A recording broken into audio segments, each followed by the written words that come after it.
Gamelan is like orchestra. The whole set is kind of an instrument. It's one instrument that's played by a bunch of different people.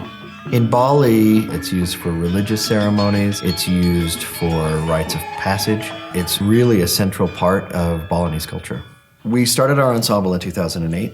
Our instruments were made by one of the best-known, respected instrument builders in Bali. Our gamelan is called Gamelan Bintang Wahyu. It roughly translates as Star of Vision. But also the words Bintang Wahyu are a play on words, because if you take out one of the syllables, Bintang Wahyu is BYU. One of the tricks about playing these instruments is you play with one hand and then you sort of unplay with the other hand.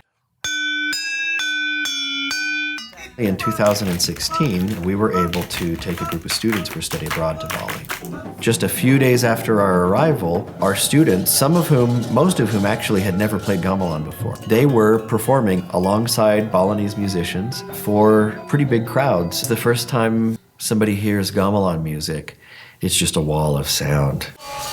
I mean, it's so loud. You have 25 or 30 people in a room banging wood against bronze. Gamelan can sound pretty chaotic, there's all these high pitches, low pitches, and it's all very metallic sounding. You kind of just have to appreciate how big the sound is. The culminating event was a concert here at BYU. We were privileged to have Miranda Rigby, who is one of my Balinese teachers and one of our hosts in our study abroad there in Bali. I told the students, he might change stuff. And sure enough, he changed up a lot of things. He was very, very expressive, and if we weren't playing something right, he'd look over at us very pointedly and emphasize what he was playing. A hands-on approach to teaching and a hands-on approach to mentoring is really central to how this music works. They're sitting down alongside players that can help them learn their parts.